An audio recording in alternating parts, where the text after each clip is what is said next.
Hello दोस्तों, my self Rajendra Chaurasia और मैं आपके अपने यूट्यूब चैनल कौटिल्य बलरामपुर में आपका हार्दिक स्वागत करता हूं।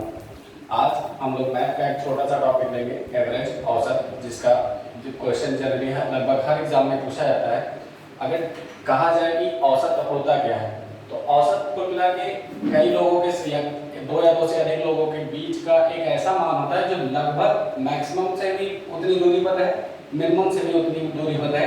यानी ये कह सकते हैं कि लगभग वो मान जो लगभग सबके पास पाया जाता है। जैसे अगर कहा जाए कि 2, 4, 6, 8, 10, अब इन सब का हमको जैसे मान लेते हैं कि एक परिवार में 5 सदस्य हैं, जिनकी ये चाहे आयु मान लेते हैं चाहे आय मान लेते हैं कि अगर ये इनकी आय है तो ये कहा जाए कि औसत उस घर के सभी सदस्यों का औसत आय लगभग कितना होगा। तो निकालने का कॉन्सेप्ट, क्योंकि ये जनरली बचपन में ही सीखा जाता है कि इसका जो फार्मूला होता है कुल पदों का योग बटे कुल पदों की संख्या। होता क्या है अभी हम लिख के दिखाएंगे, बस एग्जांपल के तौर पे समझ ले रहे हैं कि एक बार इन सबको जोड़ लेना है। जितने भी डाटा आपको दिए जाएंगे उन सबको जोड़ लीजिए, तो इसके बीच हम प्लस लगा देंगे। 2 + 4 + 6 + 8 + 10 जोड़ लीजिए इसको। 10 8 18 18 6 24 24 4 28 28 और 2 30। यानी इन सभी सदस्यों का जो टोटल इनकम कहें या एज कहें, जो भी आप माने होंगे, वो टोटल 30 आ गया। तो क्या सबको मिला के 30 आ गया, तो क्या ये एवरेज 30 हो जाएगा? नहीं। अभी इसमें एक काम करना बाकी रह गया कि इसमें पदों की संख्या से भाग करना होता है। पदों की संख्या का मतलब जितने डाटा को आपने ऐड किया था उनकी संख्या से भाग करना है। मतलब 1 2 3 4 5 डाटा का आप हिसाब कर रहे हैं या 5 लोगों का हिसाब कर रहे हैं, तो आप इसको जो टोटल आया है उसको 5 से भाग करेंगे। तो जब 30 को 5 से भाग करेंगे तो ये आएगा 6, 5 × 30। यानी इस जो भी आप डाटा का एवरेज निकाल रहे थे उसका एवरेज निकल के आ गया 6। मतलब ये इन मैक्सिमम और मिनिमम, मैक्सिमम वैल्यू इसकी कितनी थी 10 और मिनिमम वैल्यू कितनी थी 2। तो ये इन सब के बीच का औसत आ गया, जो ये कह सकते हैं कि लगभग 6 रुपए उस घर के सभी सदस्यों का या प्रत्येक सदस्यों का आय होगा, या 6 वर्ष उन सभी प्रत्येक सदस्यों का औसत आयु होगी। बात समझ में आ गई कि नहीं? उम्मीद करते हैं समझ में आई होगी। अब औसत का फार्मूला लिख देते हैं, फिर उसके बाद क्वेश्चन करते हैं। औसत निकालने का जो फार्मूला होता है, औसत बराबर कुल पदों का योग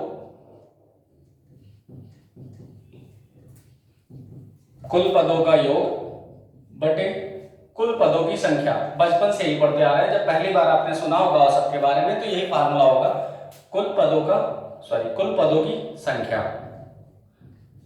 यहीं से एक फार्मूला हमारा और निकल के आता है। कभी कभी औसत दिया रहेगा, आपसे संख्या दिया रहेगा, योग पूछ लेगा, तो यहाँ से योग का मान अगर निकालना होगा तो ये पदों की संख्या को हम दूसरी तरफ भेजेंगे, जिसको पक्षांतर कहते हैं। तो जब दूसरी तरफ भेजेंगे तो चीजें उलट जाती हैं। यहाँ जो बटे के नीचे लिखा है जो भाग कर रहा था, अभी जब ये उधर जाएगा तो गुणा करेगा। यानी यहाँ से योग का अगर हम फार्मूला देखें तो योग का फार्मूला निकल के आ गया औसत गुणे पदों की संख्या। बेसिकली यही दो फार्मूले इसमें लगाने रहेंगे, और दो ही नहीं, एक ही है, औसत कुल पदों का योग बटे कुल पदों की संख्या। जब हमको योग निकालना होगा तो हम अपनी जरूरत के हिसाब से जिसकी वैल्यू निकालनी होगी उसको रोक लेंगे, बाकी सबको दूसरी तरफ भेज देंगे। तो ये फार्मूला नोट कर लीजिए, ये इंपॉर्टेंट है। अब कुछ क्वेश्चन या कुछ एग्जांपल करना शुरू करते हैं। जैसे रैंडम में कुछ भी डाटा दे दिया जाए आपको कि 5 लोगों का हिसाब, कभी कभी ऊंचाई का दे देगा, कभी आयु का दे देगा, कभी भार का दे देगा, तो जो डाटा आपको दिया जाएगा उन सबको आप जोड़ लेंगे और जितने लोगों का हिसाब करें उनकी संख्या से भाग कर देंगे। जैसे मान लेते हैं कि 30 40 55 65 ये 4 डाटा दिया गया। मान लेते हैं ये 4 लोगों की या 4 छात्रों की, छात्र नहीं कह सकते क्योंकि 30 40 55 और 65 वर्ष का मैंने एग्जांपल लिया है। तो ये छात्र 4 आदमियों की आयु दिया गया है कि 30 40 55 और 65 है। आपसे पूछा जाए कि औसत बताइए, तो औसत निकालने के लिए क्या करेंगे? सबसे पहले इसको जोड़ लेंगे। 30 + 40 + 55 और +65, और कितने लोगों का हिसाब कर रहे हैं? तो 1 2 3 4, तो 4 से इसको भाग करना पड़ेगा। अब आप जोड़ लीजिए, 4 30 40 70 और ये 60 55 65 55 120, यानी ये हो गया 190। 190 को आप जब 4 से भाग कर दीजिए तो 4 × 16 बचे 3, 4 सते 28, 5 तो 47.5 वर्ष आ जाएगा।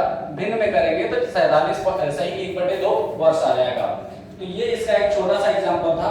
ये बेसिक था। इस तरह के मतलब क्वेश्चन आते हैं, कभी कभी हाइट दे देगा कि कुछ लोगों की छात्र हाइट इतनी है, इनका एवरेज बताना रहेगा।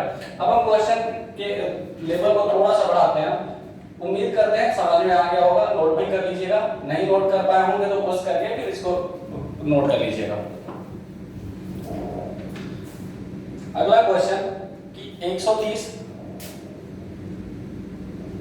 145, 160, 175 ऐसे डॉट डॉट करके आगे 900 तक। अब आपको इसका औसत बताना है। अब अगर कॉन्सेप्ट देखा जाए तो हमारे पास यही एक फार्मूला है, कुल पदों का योग बटे कुल पदों की संख्या। यह योग का निकालने का फार्मूला है, औसत को पदों की संख्या से गुणा कर देंगे। एक कॉन्सेप्ट निकल के आता है कि जब भी उनके बीच किसी दो क्रमागत पदों के बीच अंतर समान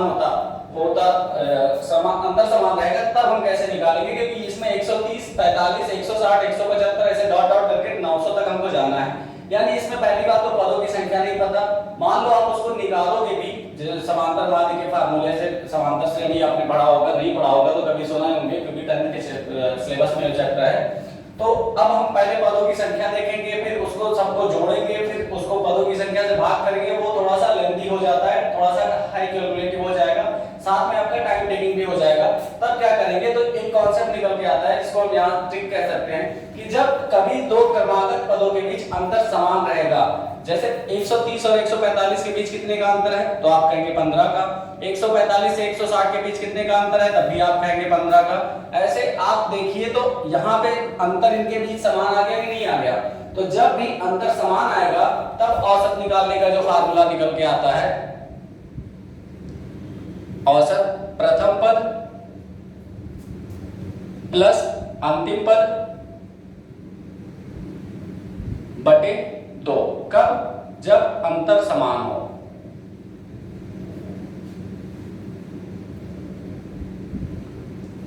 जब अंतर समान हो। अब इसमें हमने देखा कि सबके बीच अंतर समान हो गया, तो अब इसको इस फार्मूले से ना लगा करके इस फार्मूले से लगाएंगे। इससे हमारा टाइम बच जाएगा और उत्तर भी आपको कम कैलकुलेशन में आसानी से मिल जाएगी। तो इसका जब औसत निकालना होगा तो इसमें प्रथम पद देखेंगे, यानी जो सबसे पहले डाटा दिया गया, पहला डाटा दिया था 130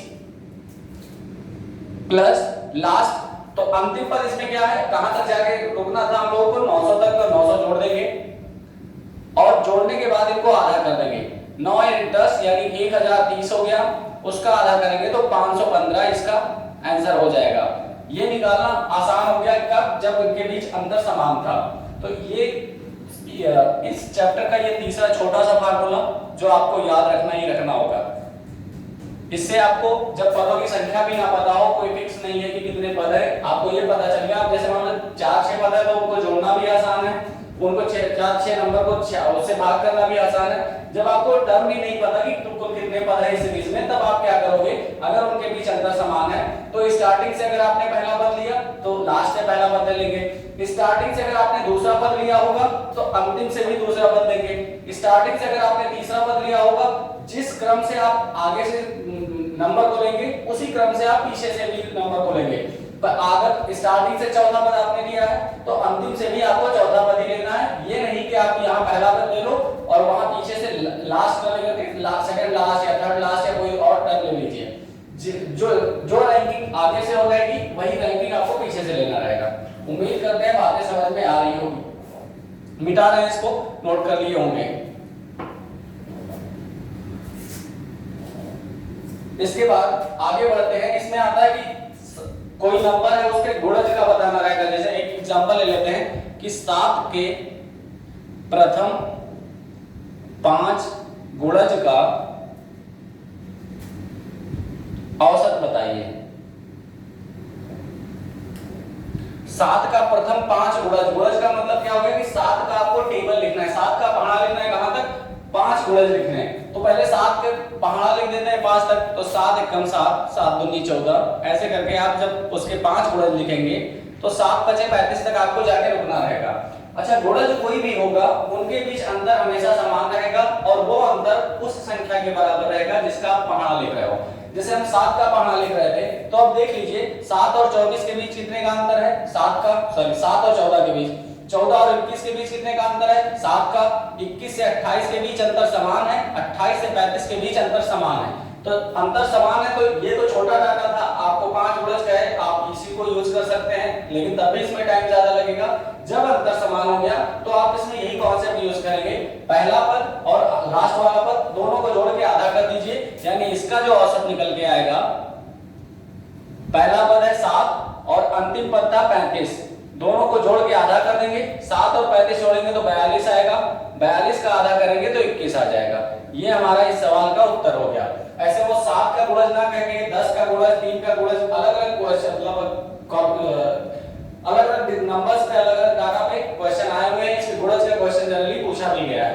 तो उम्मीद करते हैं बात समझ में आ गई होगी, क्योंकि इतना टफ था नहीं, आपको बस यही मेजर करना रहेगा या ऑब्जर्व करना रहेगा कि दो क्रमागत पद ले लीजिए, उनके बीच का अंतर समान हो, लेकिन पूरे सीरीज में ये नहीं कि यहां समान मिल गया, यहां समान मिल गया, बीच में डिस्टर्ब हो रहा है। सब में किसी भी दो क्रमागत पदों में अंतर समान होना चाहिए, वो अंतर 2 हो, 10 हो, कुछ भी हो, इससे कोई फर्क नहीं पड़ता। अगर अंतर समान हो गया तो हम आगे से पहला पद और अंतिम से पहला पद जोड़ के आधा कर देंगे। अगर आप आगे से दूसरा पद ले रहे हो तो आपको पीछे से दूसरा पद लेना रहेगा, अगर आप आगे से तीसरा पद ले रहे हो तो आपको पीछे से भी तीसरा पद लेना रहेगा। तो अब इस क्वेश्चन को मिटा रहे हैं। अगर कोई बात आपको समझ में ना आए तो आप कमेंट सेक्शन में अपनी बात रख सकते हैं। इसके बाद अब आगे बढ़ते हैं, तो इसमें जो क्रमागत सम संख्याओं का या क्रमागत विषम संख्याओं का पूछ लेता है, औसत दिया रहेगा तो पूछ लेगा सबसे बड़ी संख्या सबसे छोटी संख्या में अंतर बताओ, या कह देगा औसत दे देगा, संख्याएं पूछ सकता है कि कौन कौन सी हैं। तो जनरली जो एकेडमिक लेवल पे कहते हैं x मान लेते हैं कि x मान लो भैया। क्रमागत का मतलब क्या होता है? क्रमागत का मतलब होता है लगातार एक के बाद दूसरी संख्या जो जस्ट उसके बाद में आए। जैसे मैं पूछूं 4 का क्रमागत बताओ, तो आप 4 के जस्ट बाद जो नंबर आता है वो बता देंगे कि 4 का क्रमागत संख्या क्या हो जाएगा, 5 हो जाएगा। उसी तरह अच्छा इसमें भी कैटेगराइज कर देता है, क्रमागत के साथ साथ क्रमागत सम या क्रमागत विषम भी बोल देगा। जैसे मैं कह दूं कि 7 का क्रमागत बताओ, तो 7 के बाद अगला क्रमागत नंबर क्या हो जाएगा, 8, या 7 के पहले का पूछेंगे तो 6 हो जाएगा। तो मतलब इनके बीच का अंतर समान है, एक का अंतर है कि नहीं है। देखिए 6 से 7 में 1 का अंतर, 7 से 8 में भी 1 का अंतर। लेकिन जब क्रमागत के साथ साथ वो सम या विषम भी बोल दे तब अंतर 2 का हो जाता है। कैसे समझ लेते हैं। जैसे मैंने कहा 4, इसके बाद अगली सम संख्या क्या आएगी, तो आप कहेंगे 6। 5 को क्यों नहीं ले सकते, क्योंकि आगे तो जस्ट 5 ही आता है। लेकिन क्या 5 सम संख्या है? नहीं। अब सम संख्या किसे कहते हैं? जो संख्याएं 2 से पूरी तरह विभाजित हो जाए उसको सम संख्या बोलते हैं। जो संख्या 2 से पूरी तरह विभाजित ना हो यानी कुछ शेष बच जाए तो उसको भी सम संख्या बोलते हैं। तो 4 के बाद अगली कौन सी संख्या सम संख्या आएगी? 6। अगली कौन सी आएगी? 7 ले नहीं सकते क्योंकि 7 विषम संख्या है, तो 8। तो क्रमागत सम में हमने देखा कि इनके बीच 2-2 का अंतर है। इसी तरह हम विषम की बात करें तो मैंने सबसे छोटा विषम संख्या ले लिया 1 के बाद अगली कौन सी आएगी, तो आप कहेंगे 3, फिर कहेंगे 5, बीच में 4 क्यों नहीं आएगा, क्योंकि 4 सम संख्या हो जाती है। जब हिसाब केवल विषम संख्याओं का कर रहा है या करने को कह रहा है तो हम सम संख्या को इग्नोर करके सम संख्या को ले ही नहीं सकते, क्योंकि वो हमारे काम की चीज नहीं है। अच्छा 5 के बाद मैं पूछूं तो आप कहेंगे 7। इनके बीच देख लीजिए, इनके बीच अंतर 2 का आ गया कि नहीं आ गया, तो आप कहेंगे जी बिल्कुल आ गया, क्योंकि देखिए 3 में 1 घटाएंगे, अंतर हमेशा बड़े वाले में से छोटे वाले को घटा के निकाला जाता है। 3 में 1 घटाएंगे 2 आएगा, 5 में 3 घटाएंगे 2 आएगा, 7 में 5 घटाएंगे 2 आएगा। यानी यहाँ भी 2-2 का अंतर है, यहाँ भी 2-2 का अंतर है। तो जब क्रमागत शब्द के साथ सम या विषम संख्या बोल देगा तो उनके बीच अंतर 2 का होगा, लेकिन अगर केवल क्रमागत संख्या बोल देगा तो उनके बीच अंतर 1 का होगा। हम उसी पे बेस्ड क्वेश्चन करेंगे। जैसे क्वेश्चन लेते हैं कि 5 क्रमागत विषम संख्याओं का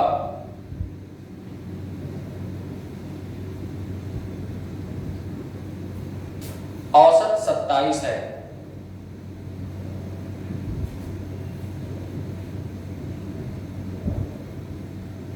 तो संख्याएं बताइए। वो आपसे संख्याएं पूछ सकता है, सबसे बड़ी संख्या और सबसे छोटी संख्या में अंतर पूछ सकता है, या ये पूछ सकता है कि दूसरी सबसे बड़ी संख्या क्या होगी। ऐसे क्वेश्चन एग्जाम में आए हुए हैं। तो एक तरीका तो वो हो गया कि आप जनरली x+2 x+4 मानेंगे, क्योंकि आप सम बता रहे हैं, क्रमागत के साथ सम या विषम कर रहे हैं तो उनके बीच अंतर 2-2 का होगा।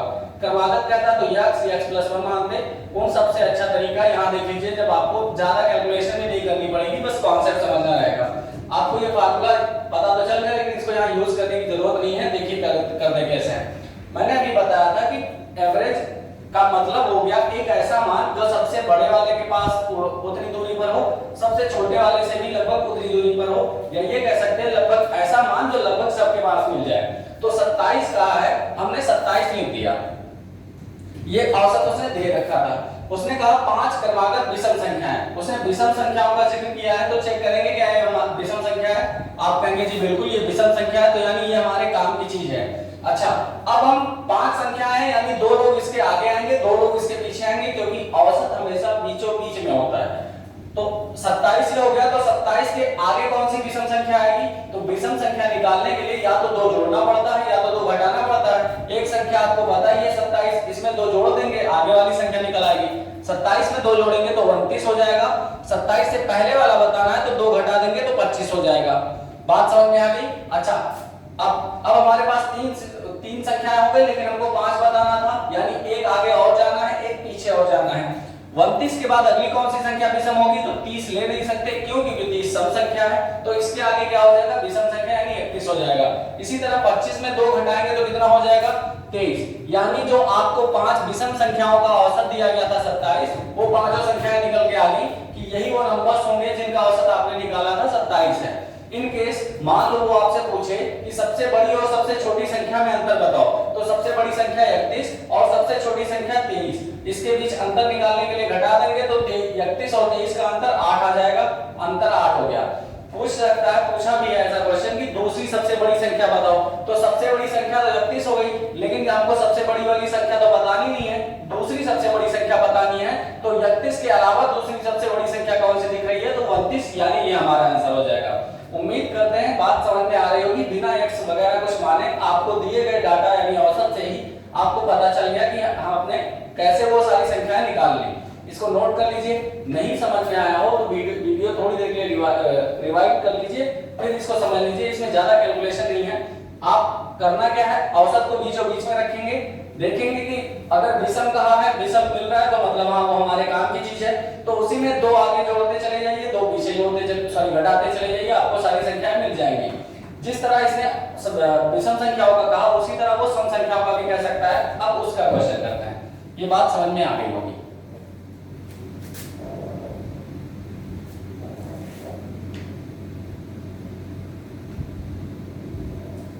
सात क्रमागत सम संख्याओं का औसत 24 है। 7 क्रमागत सम संख्याओं का औसत 24 है, तो आपको संख्याएं बतानी है। जब सारी संख्याएं पता चल जाएंगी तो फिर उनका अंतर पूछे, योग पूछे, या दूसरी सबसे बड़ी या दूसरी सबसे छोटी, कुछ भी पूछे, जब सारे डिजिट सारे डाटा आपके पास हो जाएंगे तब कोई दिक्कत नहीं होगी। अब उसने कहा 24, 7 क्रमागत संख्याओं का औसत 24 है। हम 24 को बीच में रखेंगे क्योंकि औसत बीच में ही होता है। उसने सम संख्या बोला था, क्या ये सम संख्या है? जी बिल्कुल है, तो यानी ये हमारे काम की चीज है।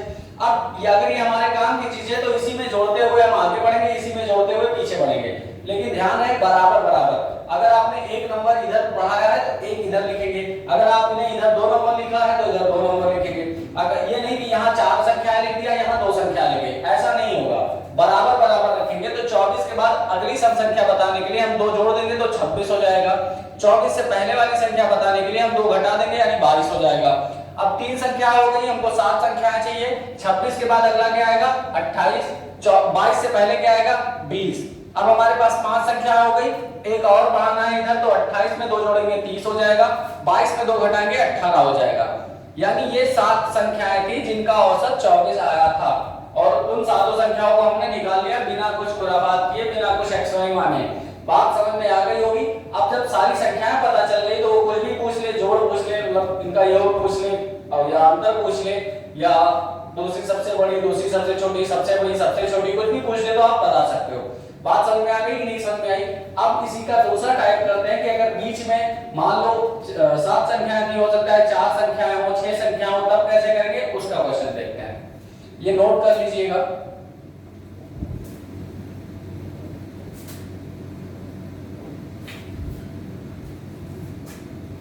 अगला क्वेश्चन, 4 क्रमागत सम संख्याओं का औसत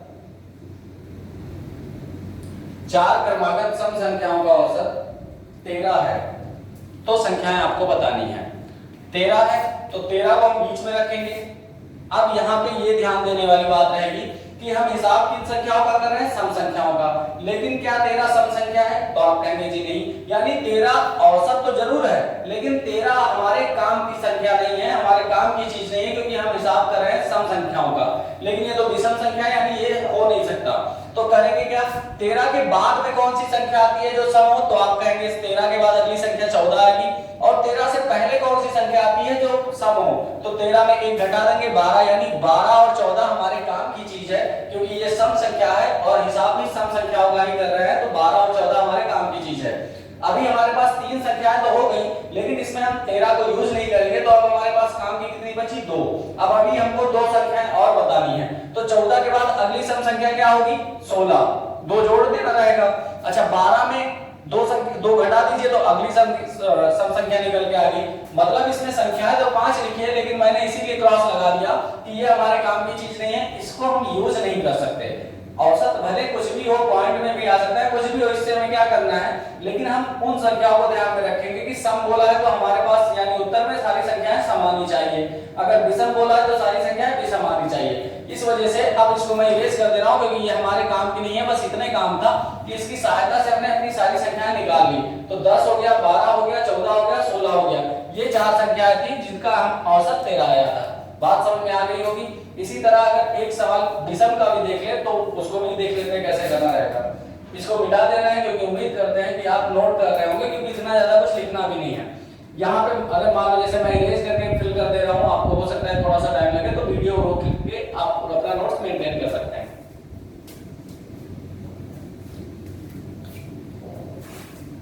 इसी तरह जैसे कह दिया जाए 6 क्रमागत विषम संख्याओं का औसत 22 है, तो संख्याएं बताओ। संख्याएं बताना है, मैंने क्या कहा, औसत को उठाएंगे बीच में बिठा देंगे, मैंने 22 बीच में लिख दिया, ठीक।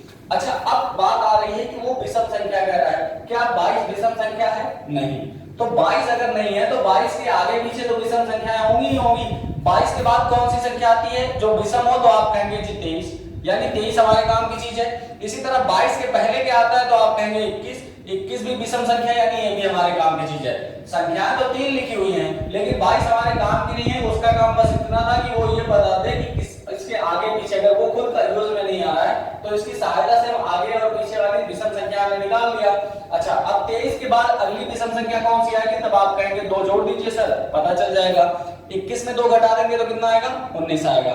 अभी हमारे पास 5 संख्या है, लेकिन इस एक को मैंने क्रॉस कर रखा है, मतलब 4 संख्याएं हमारे काम की हैं। हमको बताना कितना था? 6 संख्या बताना था, यानी एक आगे और जंप करना है, एक पीछे और जंप करना है। 25 के बाद अगली विषम संख्या क्या आएगी? तो आप कहेंगे सर 2 जोड़ दीजिए, तो 25 2 27 हो गया, और इसमें 2 घटा देंगे तो ये 17 हो जाएगा। यानी जो 6 संख्या है उसने कहा था, 7 तो यहाँ लिखा हुआ है, इस एक को मैं मिटा दूंगा क्योंकि ये सम संख्या है और हम हिसाब कर रहे हैं विषम संख्याओं का। तो ये 6 संख्याएं हो गई जिनका औसत 22 आया था। उम्मीद करते हैं बातें समझ में आ रही होंगी। अगर वीडियो पसंद आया, लगे कि हाँ वाकई आप कुछ सीख रहे हैं, तो लाइक कर दीजिएगा। अब पैटर्न थोड़ा सा चेंज करते हैं। एक जैसे कभी कभी क्वेश्चन में देगा कि 10 संख्याओं का औसत कुछ दे दिया, फिर बताया कि अब हम प्रत्येक पद में ऐसा कुछ चेंज कर रहे हैं, कुछ गुणा कराएगा, भाग कराएगा, जोड़ेगा या घटाएगा। 4 ही काम करने होते हैं, जोड़ना, घटाना, गुणा, भाग करना। तो नया औसत आपको बताना रहेगा। जैसे क्वेश्चन लिखते हैं 10 संख्याओं का औसत 30 है, यदि प्रत्येक पद में 5 जोड़ दिया जाए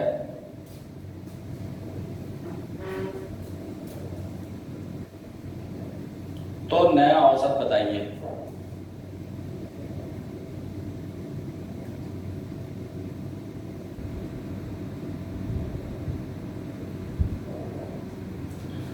उसने कह दिया 10 संख्याओं का औसत 30 है, यदि प्रत्येक में 5 जोड़ दिया जाए तो नया औसत बताइए। अब अगर आपके पास ये ख्याल आए कि सर अभी जो पिछला कॉन्सेप्ट यूज किए थे उसमें हम 2 जोड़ दे रहे थे, 2 घटा दे रहे थे, या 1 जोड़ दे रहे थे, 1 घटा दे रहे थे, तो करेंगे कैसे? क्या उस हिसाब से कर सकते हैं? नहीं। क्यों? क्योंकि इसने ये बोल दिया 10 उसने कहीं क्रमागत शब्द यूज किया? आप कहोगे नहीं। क्या उसने कहीं सम या विषम का यूज किया? तो आप कहेंगे नहीं। तो हो सकता है वो 10 संख्याएं सेम हो, मतलब 10 में से कुछ सेम हो, 10 भी सेम हो सकती है, क्यों नहीं? जब आप माध्यमिक का बहुलक पढ़ते हैं तो उसमें कोई डाटा रिपीट होता है बार बार, यही तो बहुलक होता है। तो वो तो खैर वहां की बात है। अब 10 संख्याओं का औसत 30 है, उसने ये बताया ही नहीं कि पहली संख्या कौन है या आखिरी संख्या कौन है या वो सारी संख्याएं कौन है। तो लेकिन फिर भी उसने नया औसत पूछ लिया है, उसमें कुछ चेंज करा के। तो यहाँ से एक नोट पॉइंट बनता है, अगर आप नोट्स बना रहे हैं तो उसमें लिख लीजिए कि जब हम दिए गए डाटा के प्रत्येक पद में जो परिवर्तन करते हैं, मतलब जोड़ना, घटाना, गुणा, भाग करना, वही उसके पुराने औसत में करने पर नया औसत मिल जाता है। मतलब क्या हो गया? जैसे इसमें कहा था 10 संख्याओं का औसत क्या है? 30। क्या किया जा रहा है? प्रत्येक पद में 5 जोड़ा जा रहा है। तो हर पद में अगर आप कोई एक ही काम सेम वर्क कर रहे हो तो वही काम आप नया औसत निकालने के लिए पुराने औसत में करेंगे। तो मतलब यह हो गया कि जो नया औसत होगा वो पुराने औसत में वही काम करने पे आ जाएगा जो क्वेश्चन में करने के लिए कहा गया है कि प्रत्येक पद में कर रहे हैं। कैसे? प्रत्येक पद में हम क्या कर रहे हैं? 5 जोड़ रहे हैं। तो अगर आपको नया औसत बताना है तो पुराने औसत में भी आपको 5 जोड़ना ही पड़ेगा। तो पुराने औसत में हम +5 कर देंगे तो ये 30 और 5 35 निकल के आ गया। मतलब नया औसत 30 + 5 यानी 35 हो जाएगा। तो कुल मिला के कभी कभी जरूरी नहीं कि वो जोड़ने के लिए हो सकता है वो एक से ज्यादा बार बोल दे कि पहले आप 2 से गुणा करो, फिर उसको 3 से भाग करो, फिर उसमें 2 जोड़ो, तो नया औसत क्या होगा। बस ध्यान ये रखना है कि आपको प्रत्येक पद में वही काम करना है जो आप यहाँ कर रहे हैं। तो उम्मीद करते हैं सेशन समझ में आया होगा। समय की थोड़ी सी कमी है, इस वजह से बाकी इसका अगला पार्ट जब भी बनाया जाएगा तो चीजें बेहतर समझ में आएंगी। उम्मीद करते हैं इतना समझ में आया होगा। अगर आपको कुछ दिक्कत है, कोई डाउट है तो आप कमेंट सेक्शन में अपनी बात रख सकते हैं। Thank you so much.